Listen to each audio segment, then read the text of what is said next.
Olá, amigos e amigas, estamos aqui iniciando mais um programa organizado pelo nosso Instituto Proleges, Instituto de Pesquisa e Ensino Jurídico. Nosso foco sempre é buscar conhecimento, buscar informação para fortalecer os laços de cidadania entre os nossos associados e a sociedade de uma forma geral. Além da busca do conhecimento, nós temos também um braço solidário, onde prestamos uma assistência semanal àqueles menos favorecidos, especificamente os moradores de rua, levando um pouco de calor humano semanalmente, servindo lanche, levando roupas e levando um pouco de atenção aos nossos irmãos. Hoje temos uma importante entrevista. E para tal, eu conto com dois colegas que foram meus colegas de magistério. Um dos entrevistados, inclusive, o conheço de longa data, trabalhou comigo desde a tenra idade, essa é a verdade. Depois trabalhou num escritório de advocacia comigo. Depois foi meu aluno e se iniciou no magistério junto comigo. Junto comigo, não. Introduzido no magistério um pouco com a minha participação. E que se tornou uma referência no ensino jurídico.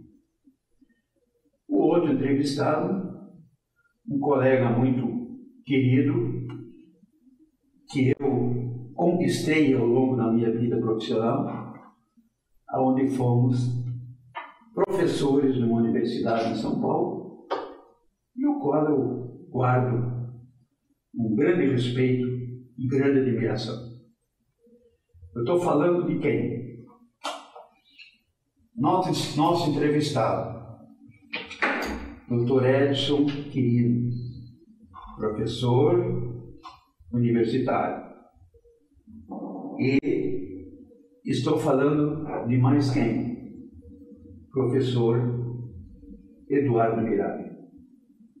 Professor Eduardo Mirabi é advogado, professor universitário, mestre em Direito, autor de vários livros jurídicos, artigos jurídicos e nosso associado de primeira hora, associado do nosso instituto. E eu peço, então, dando boas-vindas ao doutor Eduardo Mirabi, que nos apresente o nosso entrevistado nessa troca de informações que nós vamos fazer. Doutor Eduardo, muito obrigado por aceitar o nosso convite e fique à vontade para fazer a apresentação do nosso entrevistado. Muito obrigado. Olá a todos que estão nos assistindo. Professor Clóvis, é uma grande honra, um grande prazer estar aqui ao lado do senhor, dividindo essa mesa, principalmente numa assim, tão importante como a presença aqui do professor Edson. Então, para mim, é um motivo de muita honra, de muito orgulho poder partilhar esses momentos aí com os colegas. O professor Clóvis, como já esposa e amigo já de longa data também, e é um prazer imensurável poder estar ao lado dele, experimentando ao poder estar ao lado do colega. Coube a mim fazer a apresentação do professor Edson, ainda bem que me foi dado aqui um breve resumo, porque se fosse falar tudo, nós gastaríamos muito tempo. Então, o professor Edson Quirino é advogado, procurador concursado municipal, professor com especialização em gestão ambiental e mestre em Direito e Políticas Públicas. Ele é autor de diversos livros e artigos jurídicos, membro também da Proleges. Então, sinta-se muito bem-vindo aqui, professor Edson, aqui junto à Proleges, e certamente a entrevista que o senhor nos proporcionará será uma grande valia e trará elementos muito importantes aí dentro do nosso nicho de direito ambiental. Muito obrigado pela sua presença. Professor Clóvis. Boa tarde a todos que nos acompanham nessa conversa, né? Eu gostaria de chamar de conversa, né? A nossa ideia aqui é tentar conversarmos algumas coisas sobre temas que passam pelo direito ambiental, pelo direito administrativo, numa interface, né, com o direito ambiental. Desde já agradecendo ao professor Eduardo pela apresentação, né? E também ao professor Clóvis, doutor Clóvis, né? Com quem eu tive a oportunidade de aprender, né, as primeiras linhas do direito, né? Eu sou uma pessoa assim agraciada que juntamente com ele, na época com a doutora Miriam, com quem fui iniciado, né, na área do direito, e tive uma vantagem que eu acho que poucas pessoas têm, né, que é primeiro entrar em contato com a prática do direito, né, e depois, no segundo momento, me apropriar da parte teórica, né? O que inclusive trouxe repercussão quando do exercício da docência, né? Porque eu acabei aprendendo, né? Quando a gente parte da prática para a teoria, né? Fica a assimilação do conteúdo fica muito mais fácil, né? Então agradeço, é uma oportunidade de trazer à memória, né, muitas questões afetivas, né, que a gente guarda ao longo do tempo. Acho que isso é uma experiência única. Então, desde já agradeço e me coloco à disposição para responder as perguntas que forem formuladas, né, trocarmos ideias naquilo que eu souber, né, para enriquecer o momento. Muito bem. Eu agradeço, né, de coração a presença do professor Edson, que, a quem eu tenho um grande apreço, ele sabe disso, né?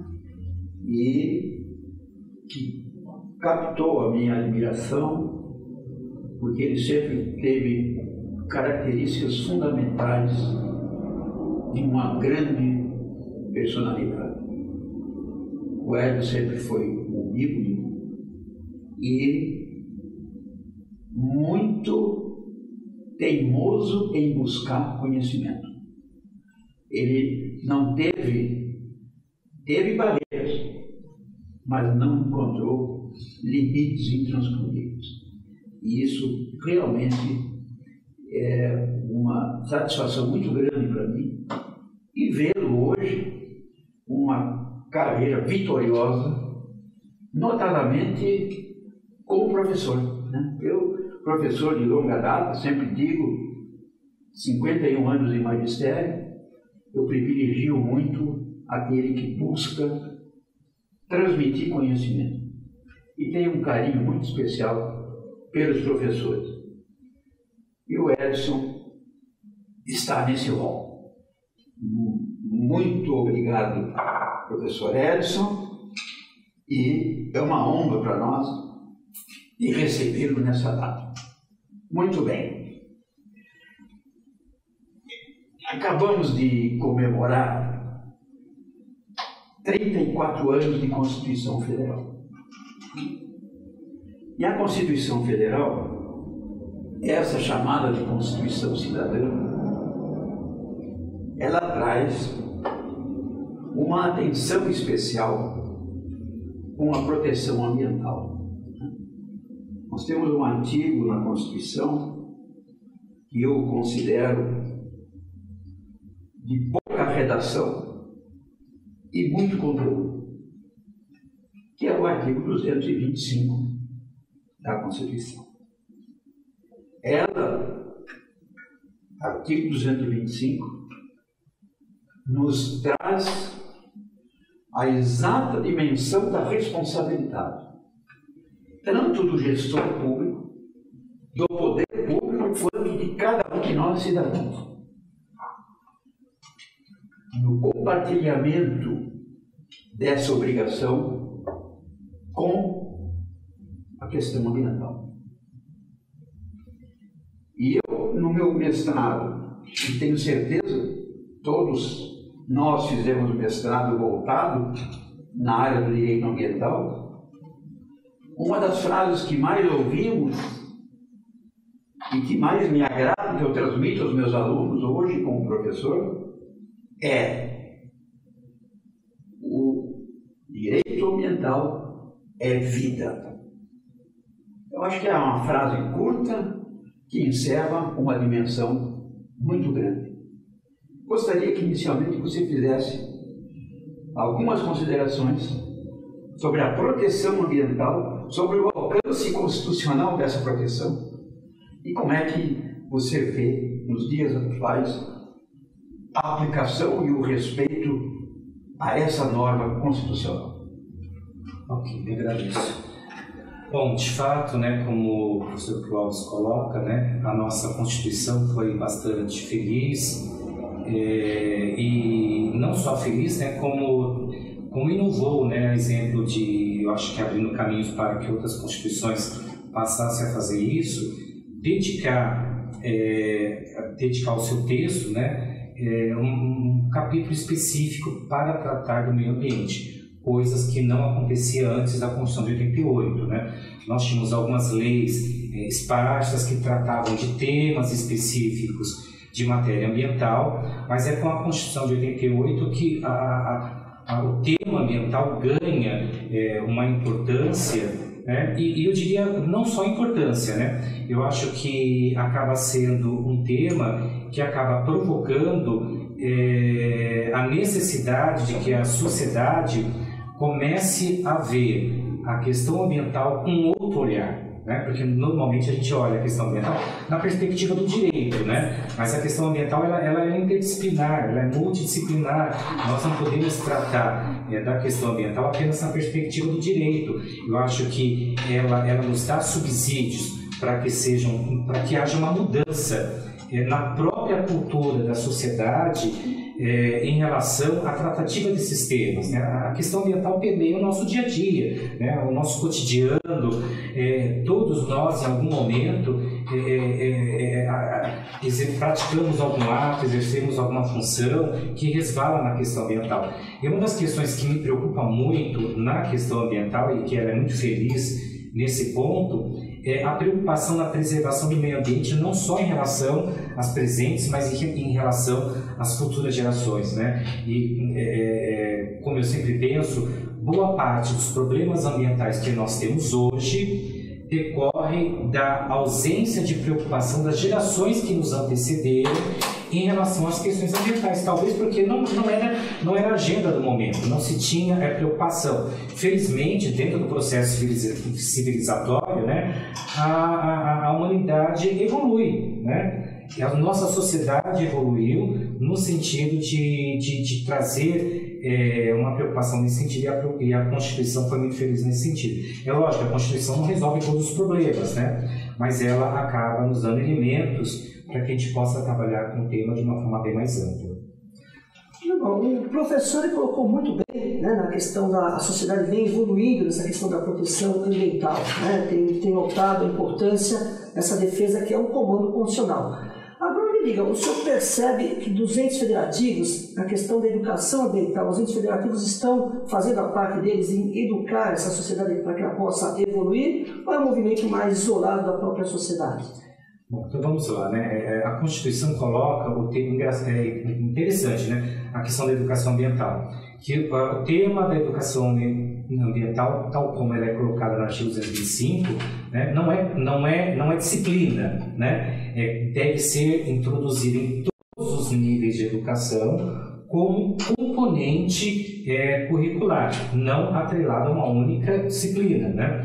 Em todos os níveis de formação.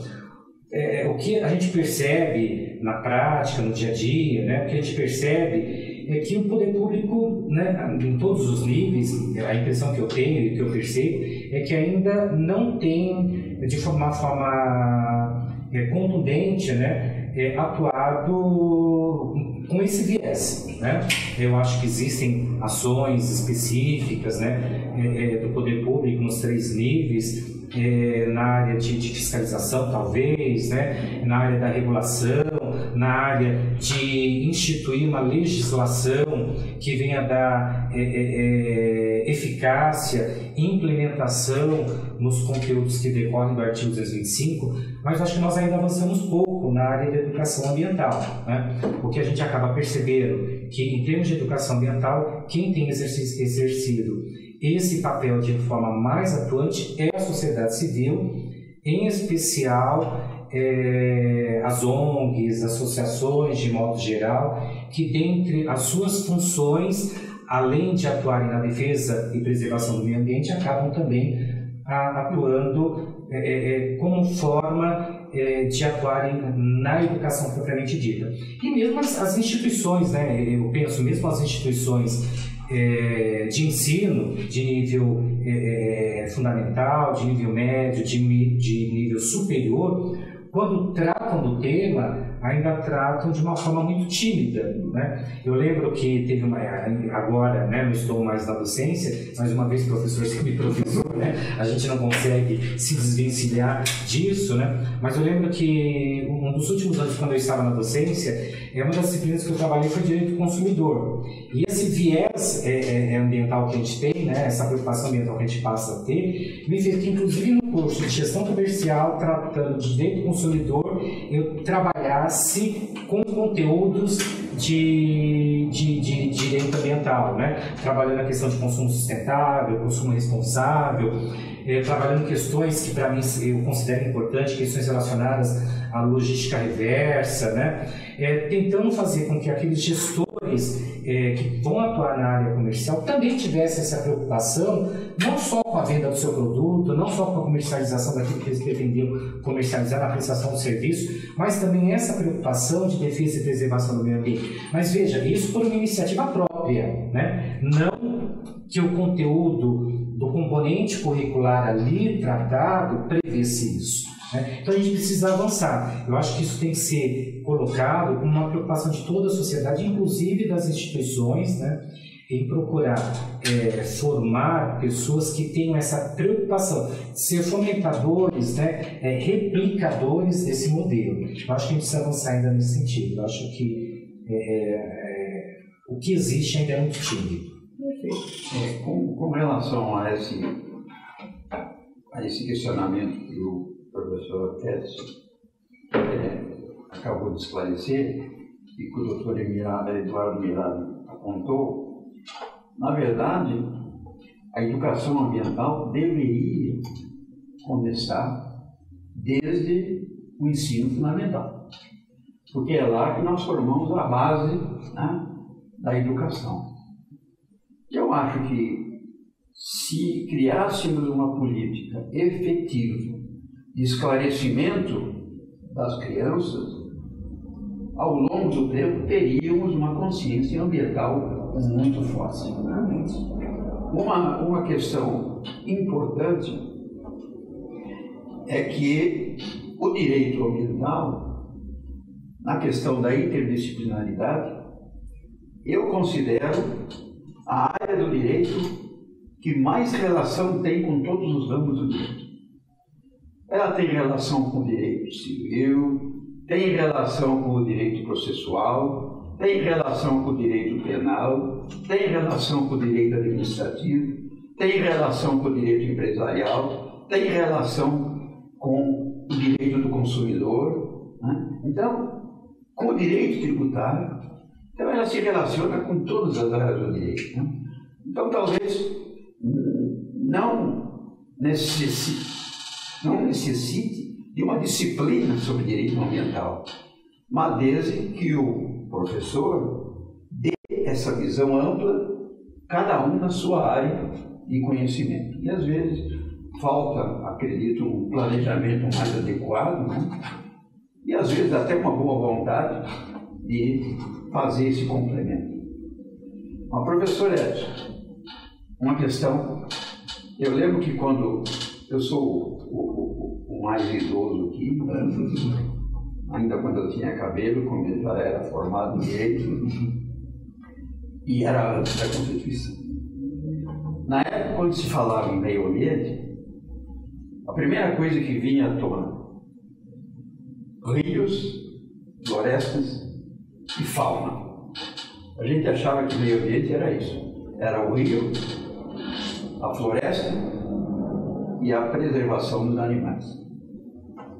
Logicamente que ao longo do tempo, e a própria Constituição nos trouxe isso, hoje nós temos uma visão muito mais ampla.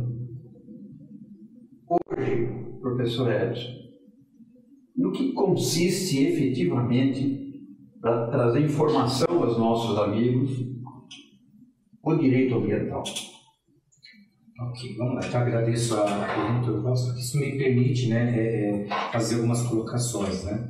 De fato, né, concordo. Quando a gente fala em meio ambiente, e eu acho que isso decorre do senso comum, né, as pessoas ainda pensam apenas em fauna e flora, né? É interessante, as pessoas ficam limitadas só a fauna e flora, né? Mas quando a gente fala em meio ambiente, né, e aí revisitando a classificação dos livros de doutrina, direito ambiental, né? Então a gente tem essa classificação já posta, né, de uma forma bastante clara, né, colocando meio ambiente natural, fauna e flora, mas não apenas, né? Meio ambiente cultural, que está relacionada, né, todo o patrimônio histórico, cultural, inclusive a minha dissertação no Animes, né, versou sobre patrimônio histórico cultural, né, fazendo um link com a tributação, que é necessário, né, o que nós somos hoje é fruto daquilo que nós fomos ontem, né? Então há necessidade de preservarmos a nossa história, inclusive para não cometermos erros que um dia conhecermos, né, as raízes, conhecemos as raízes, né? Reproduzimos aquilo que for bom e não reproduzimos aquilo que de alguma maneira não foi produtiva, né? A gente fala, né, que é o meu dia a dia, é o meio ambiente artificial, né? Eu costumo dizer, né, que são as ações que o ser humano acabaram introduzindo, né, no mundo que nos foi dado pelo Criador, né? Então todas aquelas interferências, né, que a gente faz no mundo, né, que tem a ação humana, nós estamos falando do meio ambiente artificial, né? Normalmente a gente pensa em cidade, mas não só cidade, né? Todas aquelas intervenções que são feitas pelo ser humano, então a gente está falando aí do meio ambiente artificial, né? E aí o meio ambiente artificial hoje faz uma interface direta, né, com direito administrativo, com direito urbanístico. Eu acho que hoje nós caminhamos, a doutrina caminha no sentido de apropar tudo isso, tratando do direito urbanístico ambiental. Eu acho que nós caminhamos nesse sentido, né, separando essa dicotomia entre direito ambiental, direito administrativo. Eu acho que é uma tendência inevitável, né? Para os colegas que são da área do trabalho, a gente fala em meio ambiente do trabalho, porque é lógico, né, que as condições relacionadas ao meio laboral atingem indiretamente a saúde do trabalhador, né? Então isso também tem que ser levado em conta, e essa é a classificação tradicional, né? Eu lembro que o professor Fiorino ele já colocava duas outras classificações com as quais nós ainda não estávamos acostumados, né? E que a doutrina, eu acho que foi ele que inaugurou isso, que ele falava muito do meio ambiente do patrimônio genético, né? E ele falava uma coisa que agora no período da pandemia, para mim fez muito mais sentido, né? Que era a questão do meio ambiente digital, né? Eu acho que nós nos apropriamos dessa realidade agora durante o período pandêmico, né? Todos aqueles que de alguma forma não tinham compreensão do uso da tecnologia, né, como condição basilar de sobrevivência, nós tivemos que aprender agora, na época da pandemia, né? Quem não tinha acesso a um celular, a uma internet, não conseguia acessar o cadastro dos benefícios sociais, né, para se manter durante aquele período em que foram privados da obtenção de renda, né? Enfim, nós podemos citar aí, vários exemplos, né? Mas o uso da tecnologia hoje ele é a porta de entrada a uma gama de serviços, não só público, né, como relações pessoais, relações privadas, né? Então, hoje, quem de alguma forma não está em contato com a tecnologia, está excluída do mundo, né? Então, eu acho que ele foi bastante feliz, né, quando acabou construindo, né, essa nova classificação, né? Mas, em linhas gerais, é isso, né? Eu acho interessante, acho que o professor acabou comentando, a sociedade leiga, quando se fala em meio ambiente, o que leva à cabeça é o meio ambiente natural, né? Pensa sempre na floresta, na fauna, no rio, no mar, no oxigênio e por aí vai, né? E é muito descuidado as outras áreas do meio ambiente, né? Das demais classificações. Então, talvez isso possa explicar, primeiro, pela questão da mídia. A mídia ela tem muito mais foco, talvez, né, no interesse do meio ambiente natural, uma coisa que chama mais a atenção do público, então talvez isso possa explicar um pouquinho. E também a política internacional, né? Os países, a política das relações exteriores, ela foca muito na questão do meio ambiente natural. Há uma cobrança muito grande em relação ao Brasil na questão do meio ambiente natural, né? Talvez isso acabe explicando um pouquinho, né, por que essa sociedade conhece apenas o meio ambiente natural, enquanto que as outras são tão importantes, como o professor muito bem colocou, né? Agora, em questão ao meio ambiente cultural, até pela dissertação que o professor aí fez a menção, a Unesco, que é o braço da ONU, ela escolhe alguns patrimônios culturais de extrema relevância para acabar tombando, né, como um bem universal. O Brasil tem, por volta, salvo engano, umas 2 dezenas de bens listados pela Unesco, né, nesse rol, que são as Cataratas do Iguaçu, o Ouro Preto, o Lugar de Salvador, enfim, 2 dezenas que acaba recebendo essa nomenclatura da Unesco. E uma das vantagens de receber essa taxação da Unesco é que é fomentado a defesa do patrimônio, né? Então, a Unesco ela faz uma dotação orçamentária lá para que o país possa proteger melhor, né, esse patrimônio cultural. O senhor vê que essa ajuda da Unesco, essa fomentação da Unesco tem surtido efeitos no caso do Brasil? O senhor percebe isso ou não? Bom, vamos lá, né? Eu acho que a gente precisa contextualizar. Eu acho que a atuação de todo e qualquer organismo internacional, né, é bem-vinda, né, inclusive no que diz respeito ao reconhecimento, né, do nosso patrimônio interno, né, como forma de impulsionar, né, incentivos à preservação, da visibilidade, né. Eu acho que o ganho é muito mais indireto do que direto, né, em razão da visibilidade, tanto interna como externa, né, fomenta o nosso turismo internacional, né. Eu vejo como algo positivo, né, mas e aí é uma opinião bastante pessoal, isso aqui é uma conversa, né. Eu acho que a gente não pode ficar refém apenas disso, né? Eu acho que nós temos internamente vários instrumentos, né, que permitem, além desse reconhecimento internacional, né, o reconhecimento interno, né, através do tombamento dos órgãos que já existem em nível nacional, estadual e também municipal, né? E assim, na minha compreensão, ainda é um pouco tímido, né? Enfim. Não quero entrar muito na discussão porque não é esse o nosso tema, né? Mas às vezes assim, a gente às vezes se entristece, né? Que existe uma cultura interna, né? Eu acho que isso precisa ser modificado e mais uma vez a gente passa pela educação ambiental, né? A gente tem uma cultura de que tudo aquilo que é velho tem que ser destruído, né? Não pode ser preservado e que ter manutenção, né? E eu acho que a gente se esquece que quando a gente destrói alguma coisa que a gente considera como sendo velho, a gente está destruindo parte também da nossa história, né?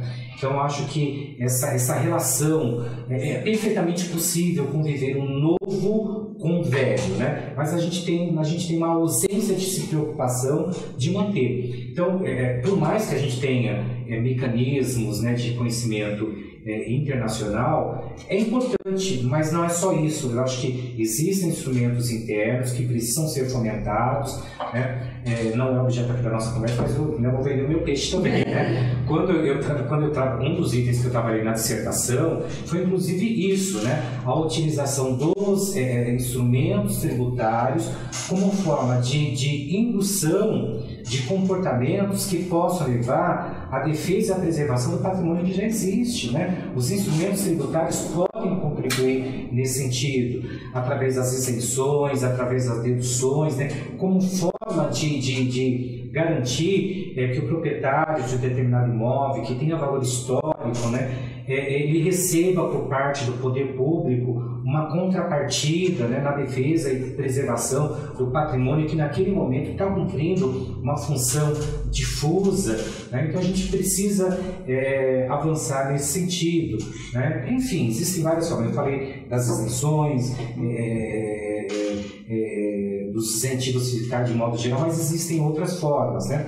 A própria sociedade civil, assim, aí eu vou mais uma... Eu acho que a sociedade civil ainda ela cumpre um papel importante, né? Mas ela ainda é tímida, né, em adotar ações no sentido de buscar a defesa defesa do patrimônio histórico e cultural, né? Por mais que exista o tombamento federal, estadual, municipal, né? Nada impede, por exemplo, que o tombamento seja impulsionado pela via administrativa, pela via judicial, e a gente não vê isso, né? A gente não vê isso, então acho que a sociedade ela precisa ter um maior engajamento nesse sentido, né? O Sr. Clóvis trabalhou na dissertação dele, né? O uso das ações coletivas como instrumento de defesa e preservação do patrimônio, do meio ambiente, e se aplica inclusive, né, à defesa do patrimônio histórico cultural, né? Ação civil, como ação popular também, né? Como instrumento de incentivar isso, né? Então acho que, e não vamos aqui esquecer que a ação popular qualquer um do povo pode promover. A ação civil pública, o titular não é apenas o Ministério Público, embora seja ele quem na maioria das vezes promove a ação, mas a sociedade civil organizada também pode fazê-lo, né? Então a sociedade nessas questões me parece que ela pode e deve se mobilizar mais. Essa questão que você colocou da extrafiscalidade como um instrumento de defesa ambiental é maravilhoso. Realmente, através da via tributária consegue-se muito, né, em relação à defesa ambiental. E é claro que a sociedade tem que estar engajada nesse sentido também. Aí entra a questão da educação ambiental também se dá. Né? Ainda pegando carona nisso que o professor Edson falou e na pergunta que o professor Eduardo fez, nós temos uma falta de consciência tão grande na sociedade sobre os bens culturais que quando um prédio histórico pega fogo, a gente pensa apenas no incêndio e não avalia as consequências desse incêndio. Né? Assim foi com o museu, por exemplo, da língua portuguesa. Né? Pegou fogo, um acervo muito grande foi perdido e demorou anos para poder voltar. Tivemos a reforma... E não voltou igual, né? E não voltou igual. Tivemos a reforma lá da Independência, lá do Museu da Independência do Ipiranga, que ficou 10 anos fechado. Né? Então, a nossa sociedade, aqueles que foram jovens e que estudaram, poucos não foram visitar o Museu do Ipiranga. Era um passeio obrigatório de todas as crianças. De todos os adolescentes. Por quê? Porque ali era uma aula de história viva. Né? Aí ficamos 10 anos com o museu fechado. Tivemos um incêndio em São Paulo que a questão do cinema, a história do nosso cinema foi embora. No Rio de Janeiro a mesma coisa. Né? Então, são bens culturais que têm uma importância fundamental. E que a gente, lamentavelmente, não tem visto o devido respeito e o devido acatamento. E perde-se a memória do país, né? Exatamente. Bom, professor Edson, existe um grande campo no direito ambiental a ser protegido. Aí eu pergunto para você, quais são, um resumo, sei que a pergunta é outra, quais são os meios colocados à disposição da sociedade como um todo para preservação do meio ambiente, seja ele natural, seja ele artificial, seja ele do trabalho, seja ele cultural. Ok, vamos lá, né? Bom, a pergunta é bem ampla, então eu vou tentar sintetizar, né? Sim. Então a sociedade, eu acho que ela pode atuar de diversas formas, né? Quando a gente fala em atuação na defesa e preservação defesa de qualquer bem jurídico, né? Dentre eles o bem jurídico ambiental, a gente sempre pensa em judicialização, né? E eu acho que a gente tem que antes de uma eventual judicialização, que é um caminho, né? A gente precisa se utilizar de outros instrumentos que estão postos, né? Eu acho que nós, durante muito tempo, vivemos a cultura da judicialização e é um tema que para mim é bastante caro, porque eu tenho estudado o tema da judicialização, né? Eu cada vez mais chego à conclusão de que a judicialização nem sempre é a melhor alternativa para se tutelar qualquer bem jurídico. E isso também se aplica ao meio ambiente, né? Então, eu acho que a sociedade ela pode atuar na esfera administrativa, né? Qualquer cidadão individualmente pode fazer postulações através de requerimentos administrativos junto aos órgãos de defesa do meio ambiente, né? Pode atuar de forma coletiva através das entidades que representam, que têm por objetivo a atuação e a defesa do meio ambiente através das ONGs, através das associações, né? Se houver a necessidade, se atuou na esfera administrativa, não conseguiu obter o êxito desejado, né? Tem também o caminho da judicialização, né? Individualmente, através da ação popular, que qualquer um do povo pode propor, né? Mandado de segurança para eventualmente desconstituir algum ato administrativo que seja lesivo, algum ato administrativo que seja abusivo ou ilegal em relação ao meio ambiente, né? Ação civil pública que pode ser proposta por entidades da sociedade civil, né? Constituídas para esse fim, ou seja, instrumentos existem vários, né? Tanto na perspectiva individual como na perspectiva coletiva. Eu acho que a gente tem uma cultura ainda de transferência da responsabilização, né? A gente sempre acha que o outro é quem pode fazer, né? Não, individualmente cada um de nós podemos fazer, existem caminhos para isso, né? Eu acho que em linhas gerais esses são os principais caminhos que podem ser adotados, né? Independentemente da judicialização, há caminhos que a via administrativa, através da postulação, né, por meio de um processo administrativo, né? Mas é lógico, né, a via administrativa não exclui a via judicial, né? Professor, dentro desse contexto, me parece muito claro que o poder público tem o dever de estabelecer canais de comunicação com a sociedade, em todos os sentidos, em todos os campos. Como o nosso aqui, nossa conversa sobre vida ambiental, então vamos nos ater aqui à questão ambiental. Então, os caminhos, os canais de comunicação que o poder público tem feito para com a sociedade, será que eles estão sendo insuficientes, que estão exigindo que a sociedade tenha que se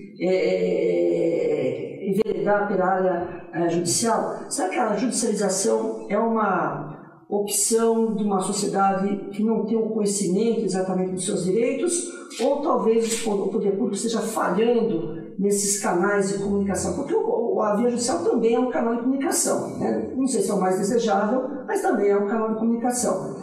Será que o poder público poderia aumentar os canais de comunicação para evitar a judicialização, ou talvez seja uma cultura que esteja na sociedade brasileira? Como o senhor vê em relação a isso? Então, vamos lá, né? Assim, eu acho que o nosso problema hoje não é canal, né?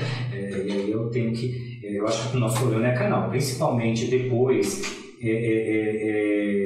da lei de transparência, né? Eu acho que se nós tivéssemos falado antes da lei da transparência, eu teria que relativizar, né? Mas após advento a lei de transparência, toda e qualquer informação pública está disponível em qualquer site, né?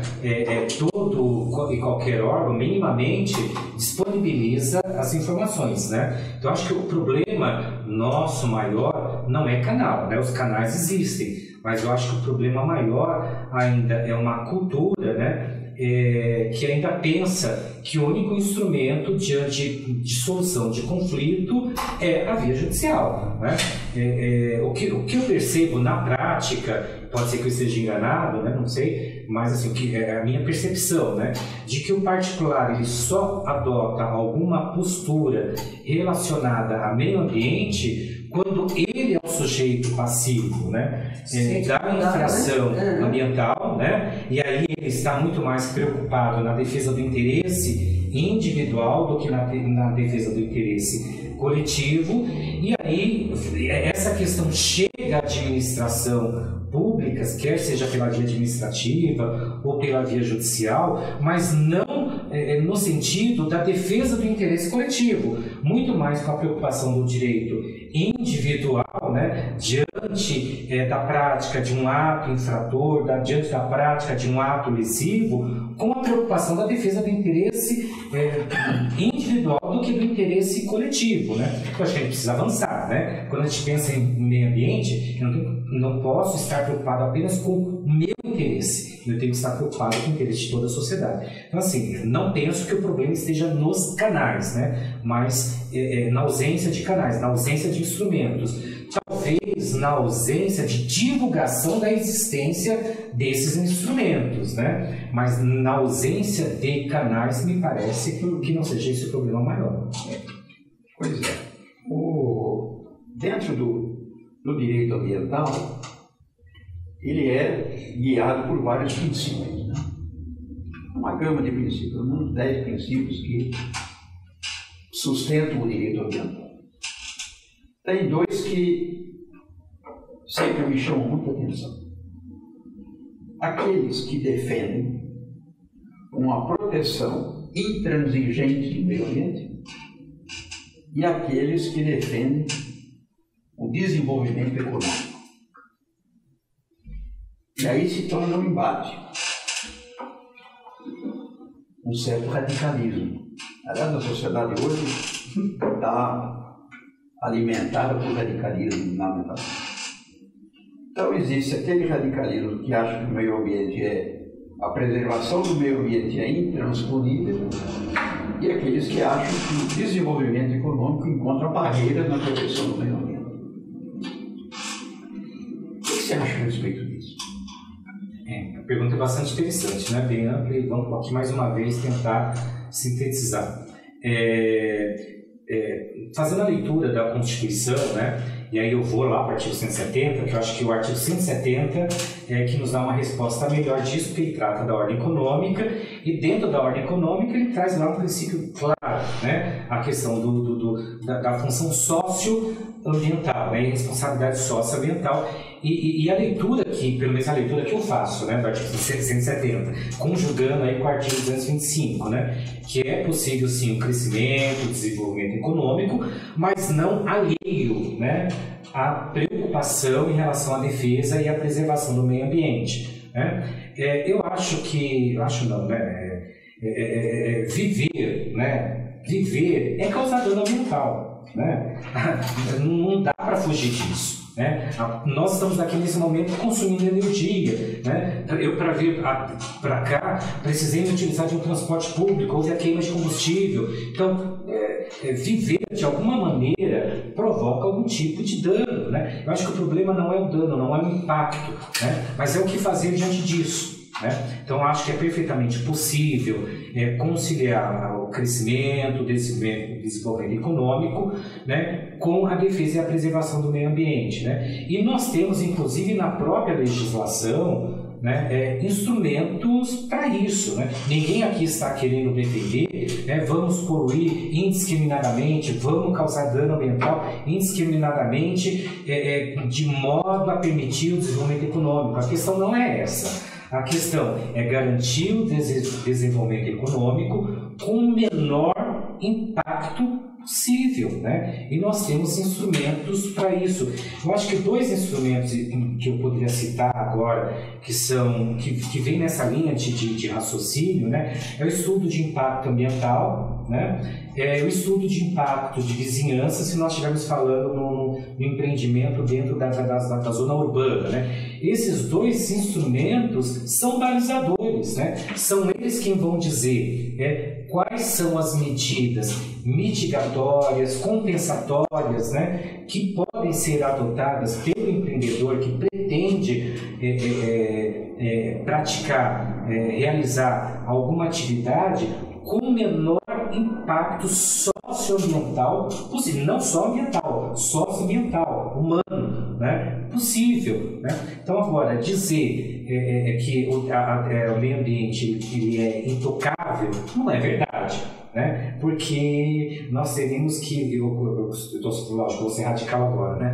Mas eu costumo dizer, se nós formos pegar a questão ambiental ao pé da letra, nós teremos que devolver o país para os índios, né? Porque de lá para cá nós já desconfiguramos todo o nosso país, né? Mas a gente também não pode, baseado na questão ambiental, impedir que o país cresça, mas também não podemos permitir que haja crescimento, haja desenvolvimento sem a cautela necessária para preservar o meio ambiente, com menor impacto. A gente toma cuidado, uma vez eu fui corrigido, né? A questão do dano e do impacto, né? O professor com gestão ambiental me corrigiu. Olha, o dano pressupõe que ele já ocorreu, a gente tem que prevenir, né? Qual é o impacto diante daquilo que possa vir a ocorrer.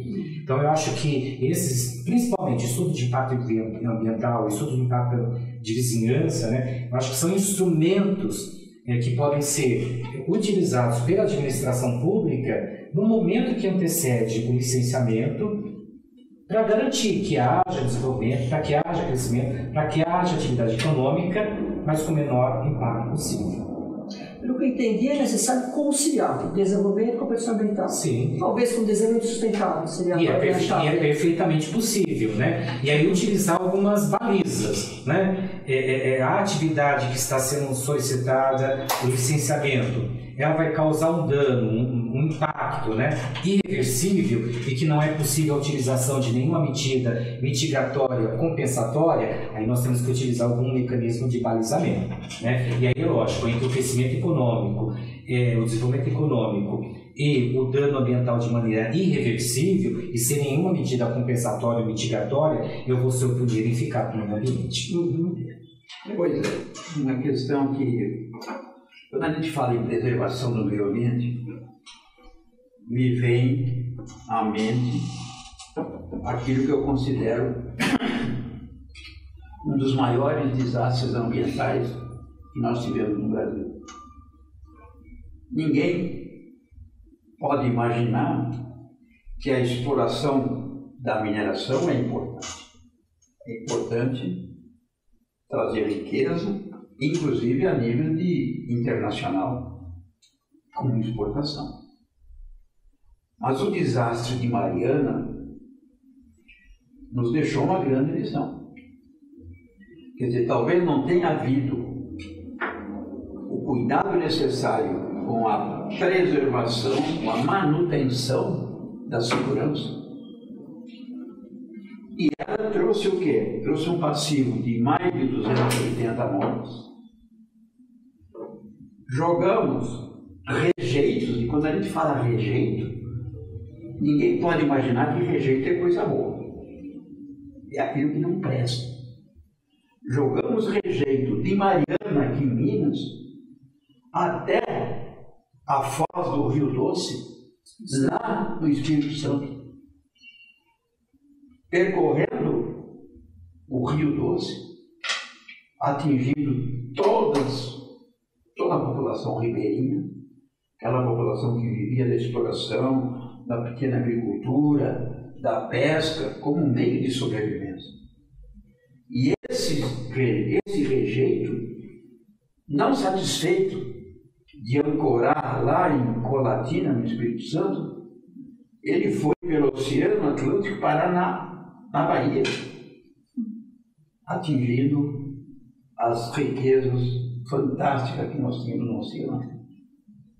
E o que é preocupante, até hoje a gente não viu a conclusão de uma responsabilização. Fizeram alguns acordos, mas não existe ainda na área penal, particularmente, nenhum resultado desse desastre ecológico. Então, realmente, eu acho que isso deve ficar como um marco na memória de cada um, para saber o quanto é importante. E um outro problema, professor Edson, para encerrar, lamentavelmente o tempo voou, é uma coisa que nos atinge a todos. Eu sempre digo o seguinte: as pessoas só dão importância ao lixeiro quando eles entram em greve. E quando o lixeiro entra em greve, aí é que o pessoal sente o odor horrível, aquele lixo se amontoando nos prédios, na porta das nossas casas, e nós não temos uma política séria de dar a destinação adequada para o lixo. Isso, inclusive, eu vou programar aí uma nova entrevista para a gente falar sobre isso, né? Sobre o problema do lixo e ações que poderiam ser, né? É mais uma vez a educação, acho que é primordial, né?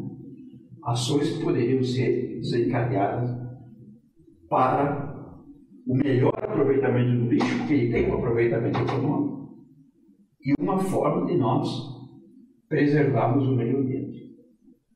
Da minha parte, eu agradeço profundamente a sua participação. Foi muito esclarecedora, né? Aliás, eu não esperava outra coisa. Eu agradeço a tua participação. Você me trouxe um livro aqui, Judicialização de Políticas Públicas Sociais. Tá? Eu agradeço o presente que você me trouxe. Vou ler com certeza, com todo cuidado. Parabéns. Aberta crítica. Parabéns pela iniciativa. Eu tenho certeza que são pessoas como você, engajadas no respeito e na preservação do meio ambiente que nós precisamos. Tá? Professor Eduardo. Sim, muito obrigado, professor Edson. Parabéns aí pela entrevista. Pena que o tempo nos limita um pouco para explorar um pouco mais aí tanto conhecimento. Tá? Muito obrigado, que volte brevemente aqui conosco. Né? Professor Clóvis, muito obrigado também por mais esse convite. Tá? E agradeço a todos. Professor Edson, considerações finais. Eu reitero, né, os agradecimentos que eu fiz inicialmente, né, pelo convite, e poder estar tratando, né, de algumas questões que para mim são muito caras, né? Quando eu penso em meio ambiente, eu penso não só na minha atuação profissional. Eu trabalho numa procuradoria que tem como uma das matérias a atuação na defesa e preservação do meio ambiente. Mas quando eu penso em meio ambiente, eu penso enquanto cidadão, né? Penso enquanto cidadão, porque quando nós falamos em meio ambiente, nós estamos falando do locus, né, em que nós vivemos, dessa grande casa que o Pai nos concedeu, né, e nós temos que cuidar dela, né. Então agradeço, acho que nós teríamos várias outras coisas que nós poderíamos conversar a respeito, né, mas assim, foi bastante interessante trocar ideias, né, e essa nossa conversa, que ela possa fomentar, né, outros canais, né, de diálogo, né, a gente começar a refletir um pouquinho mais sobre isso, né, e quem sabe utilizar como forma de fomentar e multiplicar essa conscientização ambiental. Muito bem, tenho certeza que nós vamos ter outros encontros, vamos programar outras entrevistas, né, sobre outros assuntos, já que temos uma amplitude muito grande, né, e muita informação para trazer para todos. Obrigado, doutor Edson, obrigado, doutor Eduardo. Agradeço ao René que nos dá o suporte técnico aqui. E o Proleges, mais uma vez, agradece a atenção e a participação de todos. Um abraço e até a próxima.